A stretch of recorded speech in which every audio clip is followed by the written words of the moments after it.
If the officer had not constructively consented to the city's search of his cell phone as if pursuant to a general warrant, where was the probable cause to search? Well, again, because the fact that the policeman was going over and being on the city's service, and he was using taxpayer money to do this, the city believed that it had a right to figure out where all of its money was going to. We're living in a new age of governmental transparency where public officials are subject to sort of a less expectation of privacy. As we know, if we're dealing with a search in the constitutional sense, absent some generally recognized exception to the warrant requirement, you need a warrant. And in order to get a warrant, there has to be probable cause to believe that a crime has been committed. So where was the probable cause here? I will agree that I don't believe that I don't believe that the state actions should be repeated because I think it would lead to a slippery slope to privacy violations. However, I think what sets this case apart, what you need to look at here, is the fact that it was a public city-issued pager, and they have this right to look at it. And in essence, this wasn't... You said a while ago that public officials have a less expectation of privacy. Where does that come from? Well, and Forsley v. Bugliosi, the mere fact that because public officials are in the public sphere, let's say, they're under the limelight, then they are subject to a lot more things. For example, people know a lot more. Expectation of privacy is the language in that case? Well, yes, basically, because they are living in an age where there's transparency. We need to know what our government officials are doing. For example, many people know more about President Obama's personal life than they do of their own neighbors. That has become such a nature where the 24/7 media service has been just simply reporting all of these facts of public officials' lives to us. Does that work also for, let's say, public school teachers? I don't believe not necessarily. Just like it depends on what the court construes to be a public official. In Gertz v. Robert Welch Incorporated, there was a certain trial lawyer who defended, I believe, a leftist group in a court, and the Supreme Court said that that individual, Gertz, was not a public official, even though he was in the public record, and he did do this case publicly. He wasn't trying to, thrust himself into the limelight necessarily. Sure, but what about a public teacher?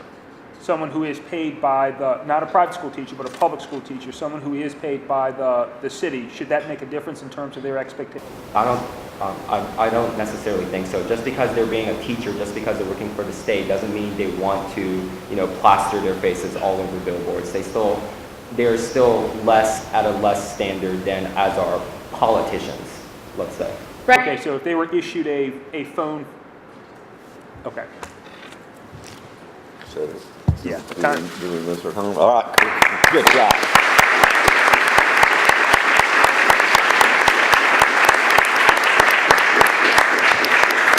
You want to comment? Sure. Not surprisingly, the opening was wonderful. It hit the issues that needed to be hit, dealt with the topics that needed to be dealt with.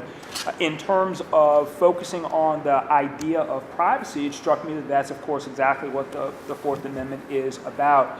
The difficulty, of course, is applying it. There's no doubt that it's very, very difficult to apply the notion of privacy, particularly, as you all pointed out, as privacy changes over time, or as the expectations of privacy change over time.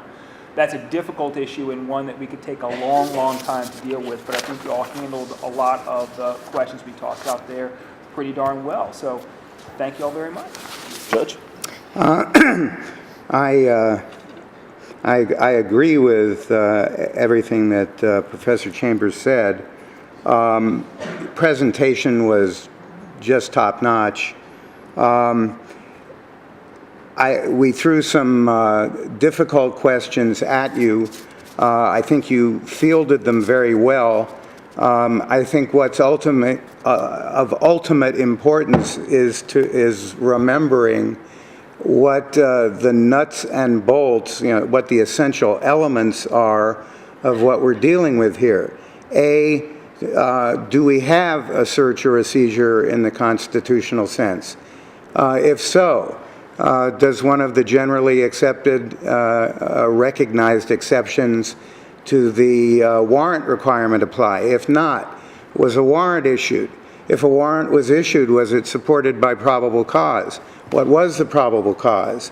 And as we get into these increasingly technological and complicated questions of searches via, satellite from extreme distances, via, heat and other detecting technology, the answers to these questions are going to become increasingly murky. But unless we change our view of the Fourth Amendment, they're going to have to be answered in the good old-fashioned way. And I think that's what we're going to be struggling with all day today. All in all, terrific job. Just outstanding.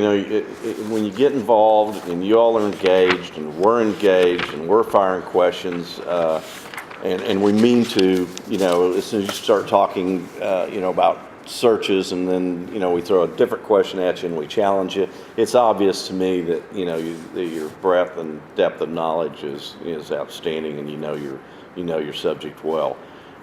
It's, if anybody thinks that, that the young people today don't understand the Constitution, then I challenge them to come to Washington, D.C. and visit with the students from Alabama. This is an interesting question. It's going to have to be a question that you're going to have to answer. Your generation is going to have to answer. How much of your life do you just want out there?